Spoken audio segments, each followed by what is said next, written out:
Hi, baby boomer fans. We are Jackie and Janine, the Pfeiffer sisters, and love to talk about the 1950s, inviting you to reminisce with us as we explore experiences of that decade.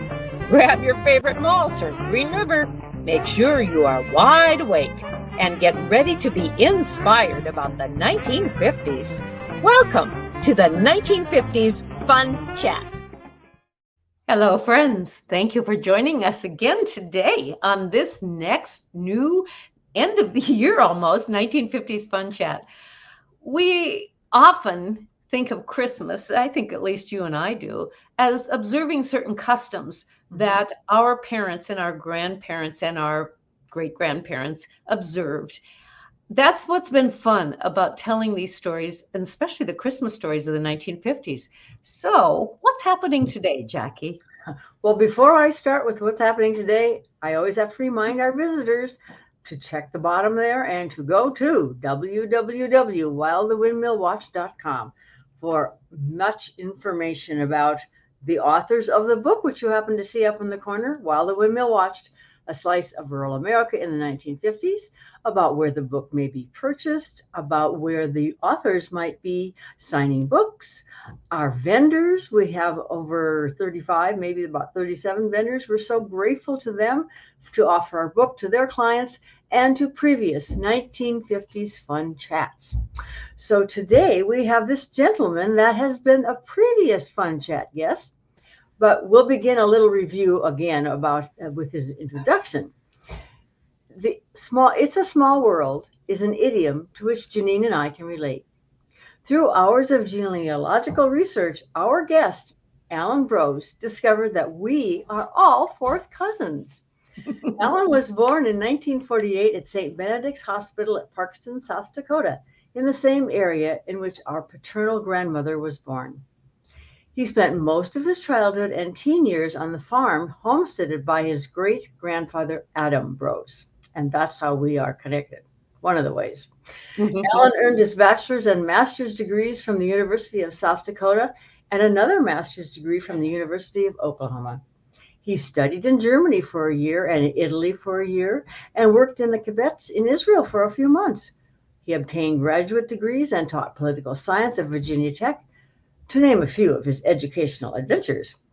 He is an avid genealogical detective and is now retired from a civilian career as an analyst in the Department of Defense. So Allyn has lived in Washington, D.C. since 1983. He is married and has two stepdaughters. And Allyn, we again welcome you to the 1950s Fun Chat, and we thank you for returning. Yes. It's great to be back. Thanks. So as Janine mentioned, we're talking about traditions and specifically Christmas. So Allyn, take us back to your childhood. We're going to start out first before Christmas. One question. Take us back to your childhood for the decades. What were some of the changes that occurred on the farmstead from your earliest memory to the end of the 1950s? Well, changes on the farmstead were things that were part of the progress that the farmers saw in the 1950s. I am old enough to remember when my father got rid of the last horses on the farm. I was very small when that happened, but I remember the trucker coming and they loaded the horses on the truck and took them away. I also remember very early on when I was growing up that we had nothing in the house except kerosene lanterns. We did not have electricity. And I remember when the Rural Electrification Administration, the REA, came and wired the farm, and we now had lights everywhere in the barn, in the house. We had a yard light in the middle of the farm. Those were some big changes for me that I witnessed. And then, of course, as the years went on in the 1950s and my father got more successful at farming, he bought additional farm equipment, and that was bigger farm equipment. One thing I remember is he went from a small tractor to a bigger tractor. He went from a 2-bottom plow to a 3-bottom plow. There were all those kinds of things going on. And of course, at the same time, living in a rural area in the country, the roads got better. They were graded, they were graveled. We had fewer dirt roads. All of those were changes that I saw growing up in the 50s. Allyn, you talked about when your dad loaded the horses on a truck and sold them. One would think that a farmer had such a wonderful bond and relationship with those horses for the work that they did together, and how dependent they really were on each other. Do you recall any personality characteristics that happened with your dad when those horses were sold? Well, I recall a comment he made, and my father's attitude was exactly the opposite of what you described. My father said he was never so happy as when he got rid of the last horse on the farm. And that goes back to his childhood, because my father was part of my grandfather's second marriage. So my grandfather was a bit older by the time my father was born. Okay. And so my grandfather didn't really go out and do any field work anymore. The children, the boys, all went out and did that. So my father was sent out at the age of 12, he said, with a team of horses and a horse cultivator with no instructions, and told to cultivate the corn. And so Dad said he was always sort of fearful of horses and never felt comfortable around them. So that was his experience with horses. At what age was he asked to go out and do field work? When he was 12. 12. Oh, thank you. Yeah, what a job. What a responsibility. Right. Well, let's move on to the Christmas season then. What are some of the Christmas customs from your childhood that were practiced in your home or community or community church and school? That's a big question, but go for it. Well, I would break that down into all of those separate areas that you mentioned, starting with the community, and then I'll narrow it down eventually to the family. In the community, Christmas was a big time. As a kid, I always remember there was a special Saturday when the business people in town would sponsor a visit from Santa Claus. And so the fire truck would come down the street blowing its siren, and Santa would be on the back waving his hands. And the truck would be loaded down with a pile of Christmas sacks. And every kid in town would get a Christmas sack. And that usually included, the base of it was basically nuts, mostly peanuts, but some walnuts and some almonds and a couple of other nuts that needed to be shelled in order to be eaten. Usually a bit of fruit, sometimes an orange, a little bit of chocolate. Every kid was waiting for that in town. There were also events that were for the adults in town. For instance, the American Legion Post would sponsor a bingo a couple of times, and some of the bingo winners would take home a turkey. And one year it was really crazy because a building had burned down on Main Street. And so there was a vacant lot. And on one Saturday, the business people in town sent a few people up to the roof of the adjoining building with a sack full of birds. I think there were a mixture of ducks and geese and turkeys and whatnot. And they were all live, and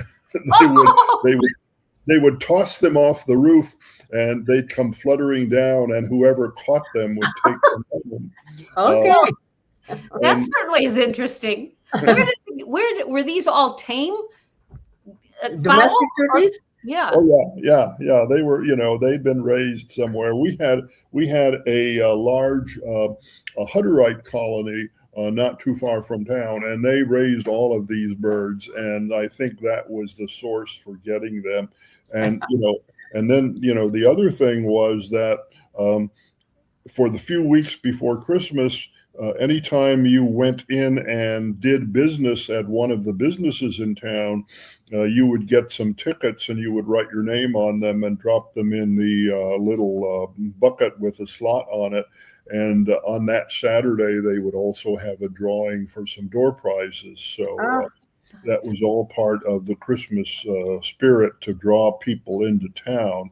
Those were the community things that happened that I remember. How big was Parkston at that time? Well, Parkston was probably about 1,500 or 1,600 people, but my hometown was just 12 miles south of Parkston. I was in Tripp, South Dakota, and Tripp never had as many as 1,000 people on it. Probably in my childhood, it might have been 850, close to 900 people. Like most small towns in the Midwest today, they're down to maybe around somewhere between 500 and 600 people in that town. But it was very active in those days. It had, I think, 6 or 7 churches. It had, 3 or 4 filling stations. It had 3 grocery stores. It had just a lot of businesses that it could support. But of course, if you looked at the rural landscape in those days, the farms were much smaller in acreage, and so there were a lot more people living in the area to form that client base. Now you've got all that big machinery, and people farm several thousand acres, and when I drive around that area, most of those farms where I remember them have disappeared completely. Sure. Yes. Were many of the people who lived in that Tripp area all descended from Germans from Russia? Well, that was interesting because Tripp was kind of on the borderline to the east and north and west of town, and to a certain extent to the south of town. It was Germans from Russia. But there was also a strong base of people who had come from Czechoslovakia. We use the term Bohemians. And so there was a Catholic church in town, and there were a lot of people that were from that particular country that had homesteaded in that area, and they usually worshiped in the Catholic church. So most of the in the very early days, I didn't understand it, but I heard people that were speaking Czechoslovakian as well as on a Saturday night in town, you would hear a lot of German spoken. So tell me then, most of the churches that you mentioned were Protestant and a wide variety? Yeah, we had, my family went to a church which at that time was called the Evangelical and Reformed Church. There was also a Congregational church in town. In later years, in the late 50s, they merged and formed the United Church of Christ. And the Lutherans also could never completely get it together, so we both had American Lutheran and Missouri Lutheran churches. There was a Methodist church in town, there was a Baptist church in town, and of course the Catholic church in town. So you had a whole menu of churches you could choose from. So Allyn, when these folks immigrated from the Ukraine, because we recently had a fun chat with Michael Miller, who grew up in the Catholic town of Strasburg, North Dakota, and then coming to Tripp, there's so many other denominations. How back in the Ukraine, did people live in groups of where their religion was practiced, or would they have been in a cohesive group with different faiths? Well, I would just say this: back in Ukraine, most of these people in the early years were either Protestant or Catholic, and when I say Protestant, that primarily meant Evangelical Lutheran. And as time went on, well, and I would say that, probably, I'm just pulling this number out of my head because I don't have the precise statistics, but probably about 3/4 or more of the people living there were Protestant, they were Lutheran, and the others were Catholic. And when they arrived in Russia, they didn't get to choose where they lived. The Russian government assigned them to specific villages, and so all the Catholic people were assigned to a village, and all the Protestant people were allocated among the various Lutheran villages. And there was, in my family, there was one example where it was basically a Catholic village, but there were some open farmsteads that weren't filled by Catholics. So initially, the Russians put some Lutherans in there, and that didn't work out very well.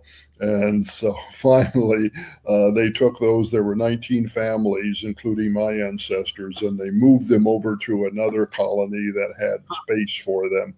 And, that's the way things work. Now, in later years, what happened was that by the 1860s, 1870s, there were missionaries who came in, missionaries from the Baptist Church, missionaries from the Seventh-day Adventists, and of course there were ministers with a more Reformed faith orientation, like the Evangelical and Reformed Church, where I grew up. And in fact, my ancestral villages by the 1870s had a strong Reformed component.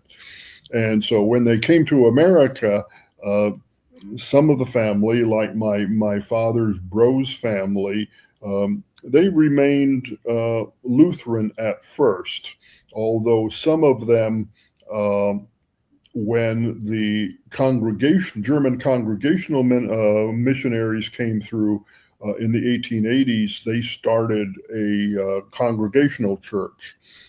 And that's where my great-grandparents went. Although my aunt was interviewed in 2014 about her childhood, and she said that although they were Congregationalists, that the main congregational church was about 20 miles away in the town of Scotland. Oh. And so sometimes when it was time for the Christmas Eve service, the roads weren't very good and the weather wasn't very good. And so grandmother had gone to the Lutheran church just 2 miles away. So they would go to the Lutheran church for Christmas Eve services instead of the congregational church. Allyn, they kind of swung both ways. I see. I'm surprised that you have not mentioned the Russian Orthodox Church. That was not that religion was not in that area, evidently. Well, that was part of the original agreement. When the Germans moved into Russia, they got a whole set of special privileges from the Tsar. And one of those privileges were that they would be allowed to practice whatever religion they came into the country with. And most of them, the majority of them, were Lutherans. And so they continued that Lutheran tradition. And that, again, in the 1870s was one of the pressure points that motivated them to start emigrating to America, was that there was more pressure to conform to all of the Russian traditions, including speaking the language and the Russian Orthodox Church. As well as the conscription for young men into the Russian army. Oh, yes, that was a big one. Yeah. Yeah. Allyn, I'd like to go back to communities again, your community of Tripp.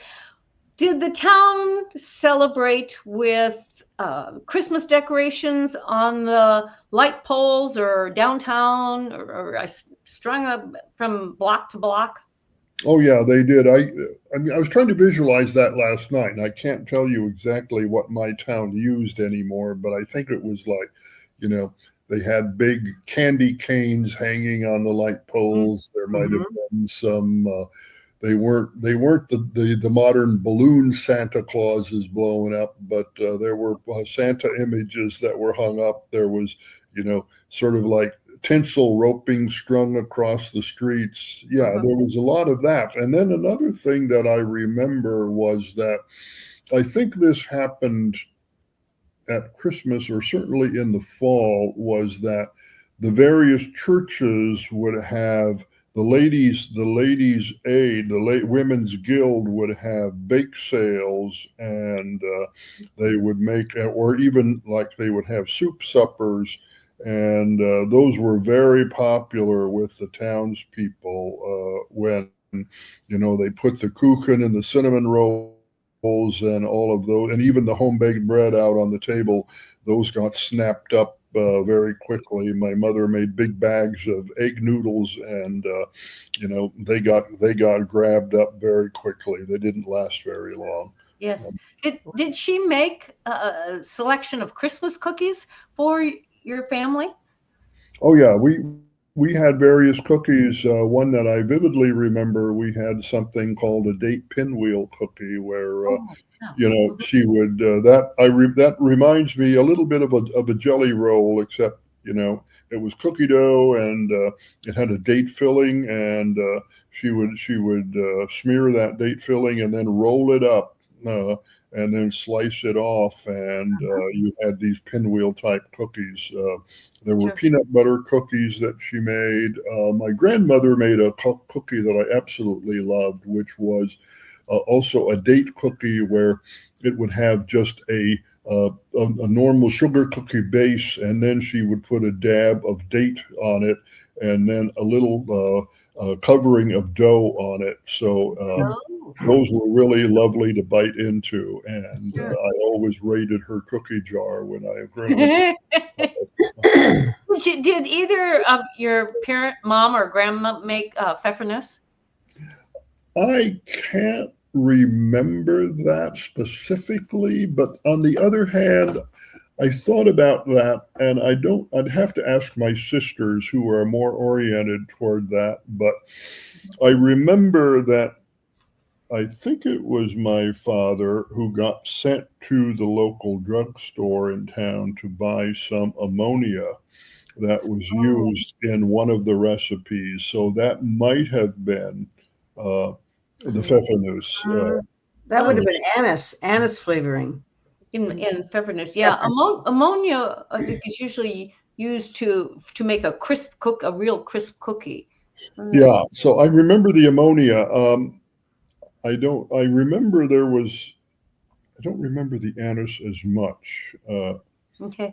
I just don't remember. And I'm trying to separate that from the year I spent in Germany, which of course then I encountered all kinds of Lebkuchen and Pfeffernuss and all kinds of things like that. Yeah. Oh yes, what a treat.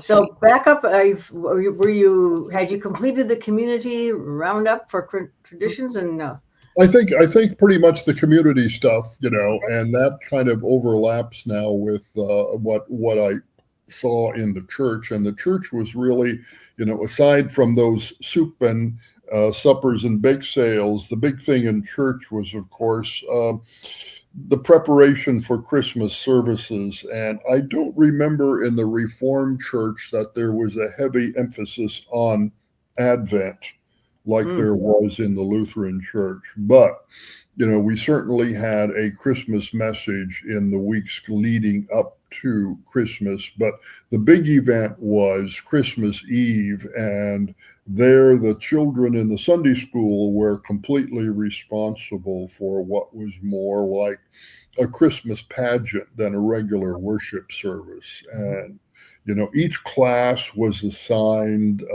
some, we called them pieces, or in German, they were Sprüchli, that we had to memorize. And then, they would parade us up on the front rostrum, and we had to recite those. And we had Christmas songs that we practiced. And I remember, we sang at least one of them, Silent Night, we sang in German.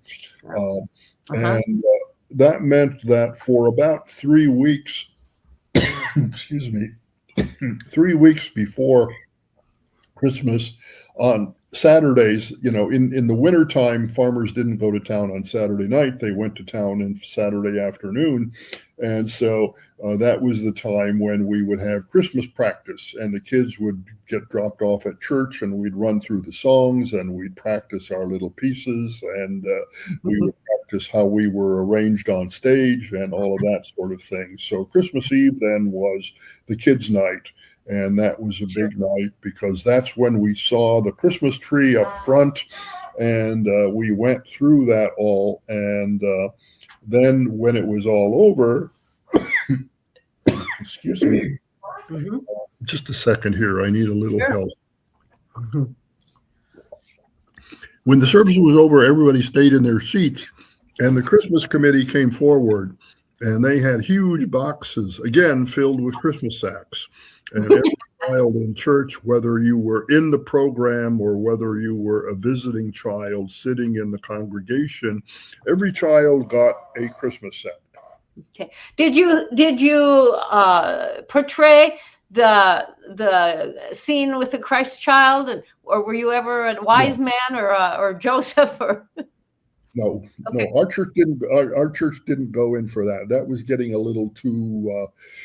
I don't know what the word would be, but that was getting a little bit too much showy. And remember what I said earlier. My church was still a little bit conservative, coming from the 1930s when no Christmas tree or anything of that sort was allowed in church. So we'd gotten as far as the Christmas tree, but no creche, no pageant that I can recall.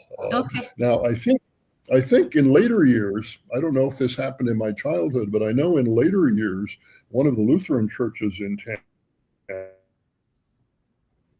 would enact kind of a living creche on some nights when the people were actually out there characterizing the Christ's birth, and they'd have spotlights out there, and they're all lit up, and had their biblical dress on, and all of that. Can you ever remember a blizzard on Christmas Eve that you couldn't get to church?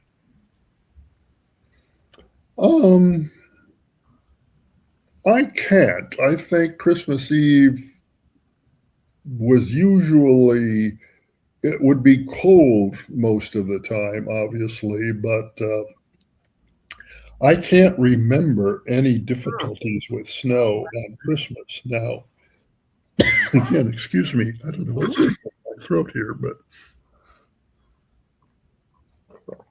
the blizzards usually came in January, February. I can remember lots of times when we were snowed in and couldn't get the 1.5 miles to country school, and because the roads kept drifting shut all the time. But Christmas, I don't remember that. No. Okay. All righty. Any more about, how about your school? What I was going to say before I get to the school was that when the Christmas pageant was over, so now we're probably talking about 9 p.m. or a little bit later than that, then in our family, my dad's side of the family, everybody, no matter which church they had been to, and all the churches in town had Christmas Eve services, we would all go to grandmother's house. And we gathered at grandmother's house and had a family Christmas, a big family Christmas. And I was trying to count up this morning how many people were in grandma's little house. And I would guess there were between 30 and 40 people showing up. And, she always had a Christmas tree, and she had some kind of goodie for every child. And there was, visiting that went on. And of course, now we're getting up toward 10 o'clock, but the ladies got out a big spread, which even at that hour of the night we called lunch. And so we had lunch. We had cookies and sandwiches, and grandma was famous for her pickles, so we had dill pickles and all sorts of things. And every grandchild got a little gift from grandma, and I was always sort of jealous of the girls because all the girls would usually get some kind of a hand sewn or crocheted or embroidered kind of little piece from her. And the boys, all we got was either a store-bought handkerchief or a dollar bill in an envelope. So, my sister for years had those mementos of grandma. And of course, my dollar bill got probably spent the next week for something or other. And, it's still that way, Allyn. It's for me anyway, it's easier to buy for girls than it is for boys. Mm-hmm. Yes. Yeah. And there wasn't such a thing as a gift card back then either. Right, exactly. So, my grandmother didn't have a lot of money, so she did the best with what she had. But, in later years, it got better because my dad's next youngest sister was a wonderful quilter. And so she made literally hundreds of quilts, most of which were given away to the Lutheran Social Services. But, all of her nephews and nieces, I think we all have at least one of her quilts, if not more. I have two of them, and they are just wonderful. Sure. And, she sewed those until well into her 90s. She didn't do all the finish work on them. She would do, the Lutheran churches would provide her with fabric blocks that were already pre-cut, and then she would use them and assemble a pattern and stitch the blocks together, and then the ladies in the church would finish those. So So do you recall if she used a sewing machine or is it by hand? Yours? Oh, she definitely had a sewing machine. Oh, good. Excuse me again. Do you recall, Allyn, was quilting a popular thing to do with women in the Ukraine? Did that custom come to America with them? I don't know. I would assume so, because I know that I even have some pieces that were done by my great grandmother.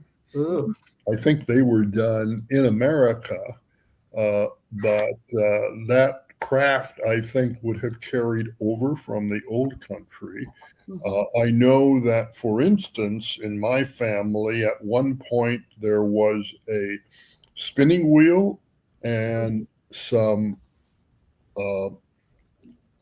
cards to card wool with. Oh, sure. That were in the family. So I know, and Michael Miller can tell you about the fabric collection.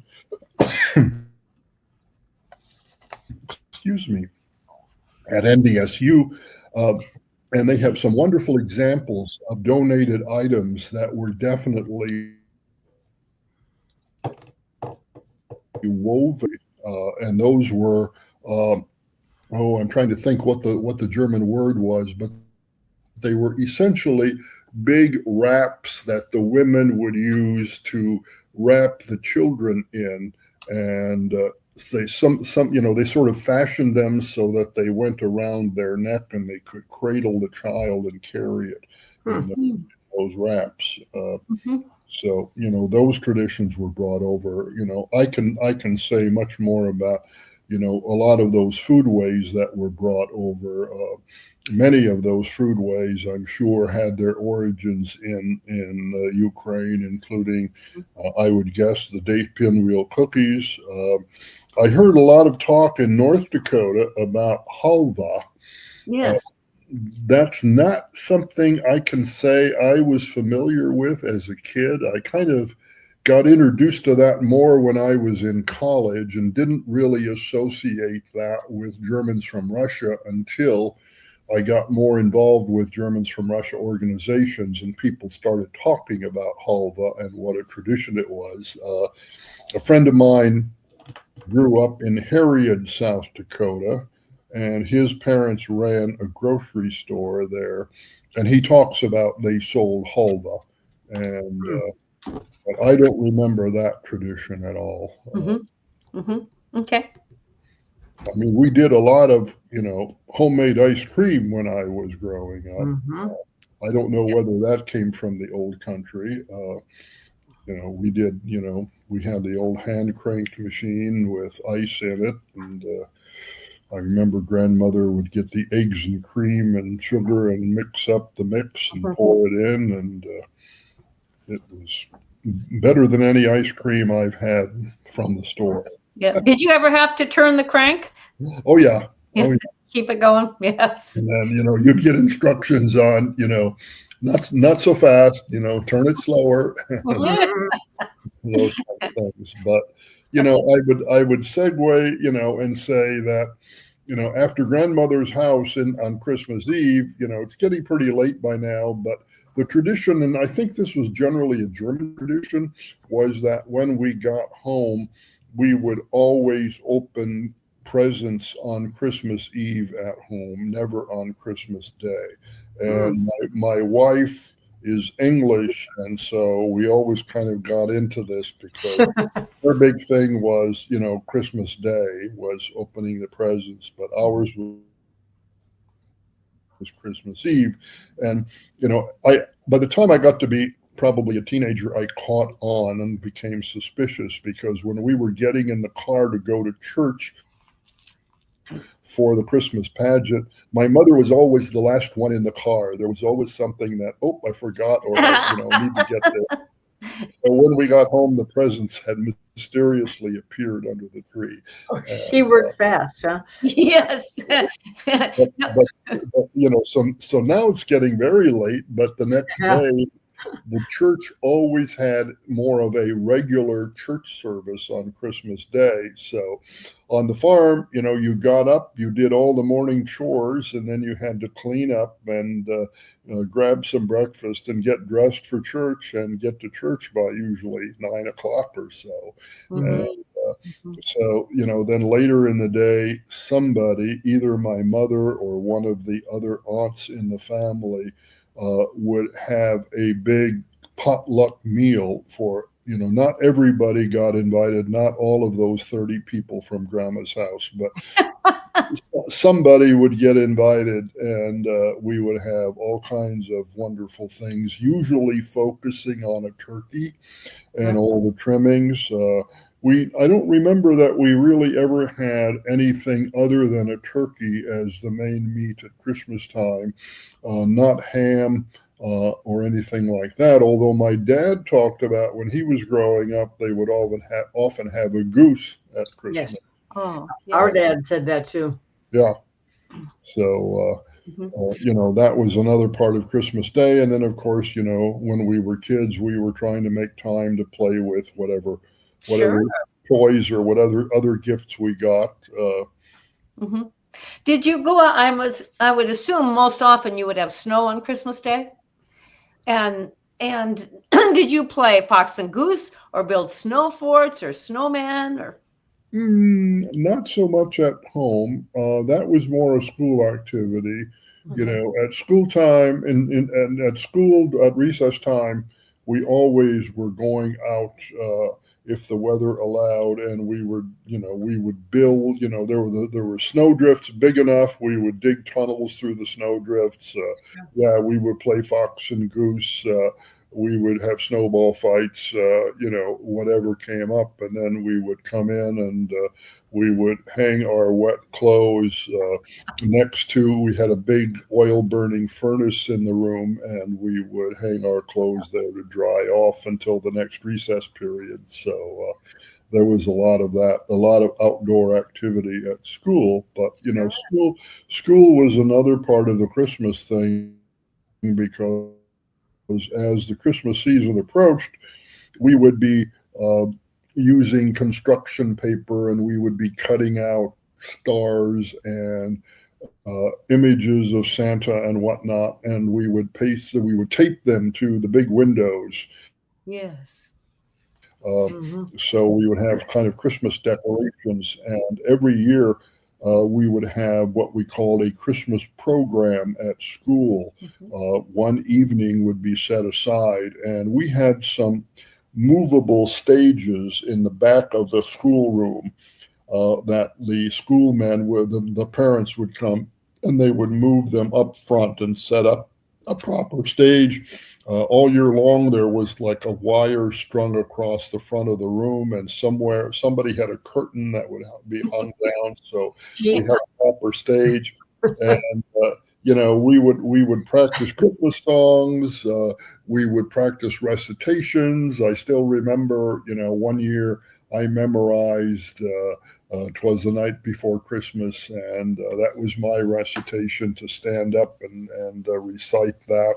And the other thing we always did is kind of a little fundraiser was, we had those reels of movie tickets, and we would each get a whole strip of movie tickets, and we would be canvassing the local towns and all of our relatives and selling the tickets. I can't remember what we charged for them, but then on the night of the program, there would be a pageant a drawing for some door prizes. And, you didn't have to be present to win, but names would get pulled out, and they would be awarded to people. And all of the families brought food of one kind and another. There was even a couple of years when they did something where the mothers would prepare a box lunch, and they would line those up with a number, and then you could buy a ticket and then draw and see which box lunch you got, if you got one at all.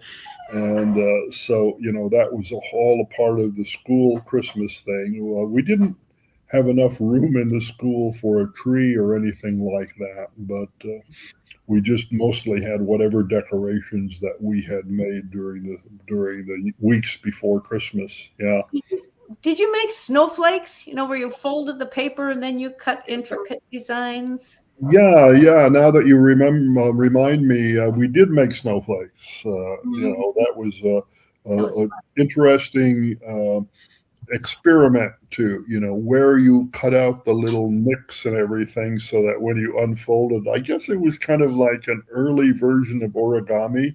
We never thought of it that way, but yeah, we made snowflakes, definitely.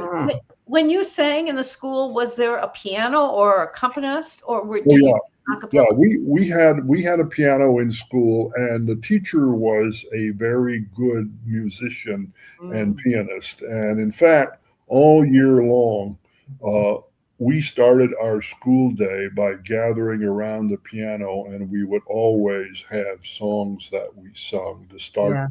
Yeah. First thing was the Pledge of Allegiance, and then a song period, and then we would get into our regular class routine when we had to show up. There was a big class bench in front of the room, and whoever was in that class, usually there wasn't more than one or two. My grade was one of the bigger grades, when we had a sum total of 3 people in our grade. And we would, go sit on the bench, and whether it was, reading or spelling or arithmetic or whatever it was, we would have to do our lesson, and then we would be sent back to our desks, and we would have homework to do. So Allyn, was this a one room schoolhouse? Yes. Mm-hmm. Well, it was basic. Yeah, it was a one room school. Of course, it had little side rooms. We had a room for the library, a small library. We had a boys' cloakroom, a girls' cloakroom, and then we had what was basically a storeroom and supply room with a lot of tools and other items stored in it. But yeah, we were all 8 grades in one room, and usually, I don't think in all of my 8 years there, I don't believe we ever had more than a total of 12 students total in that school. So some grades, some years were missing because we didn't have anybody in that grade. And like I say, 3 or 4 people in a grade was a big group for us. Sure. And and another thing that I would say about that is I didn't realize it so much at the time, but in later years, as I got into genealogy, I realized we were all related. So, Oh, you were. not first cousins, but second and third cousins. We were all related. So many of these children probably came to Grandma's house then on Christmas Eve too. Or not?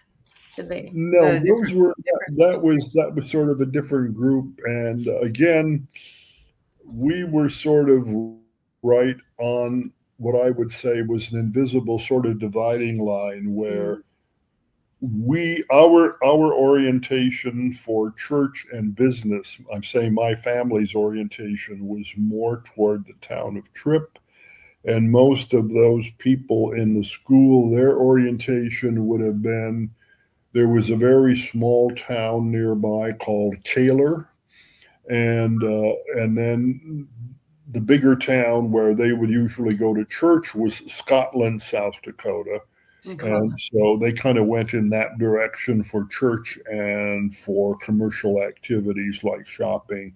And so they weren't part of our immediate cousin, first cousin. They weren't first cousins, so they would not have shown up. They had different grandparents.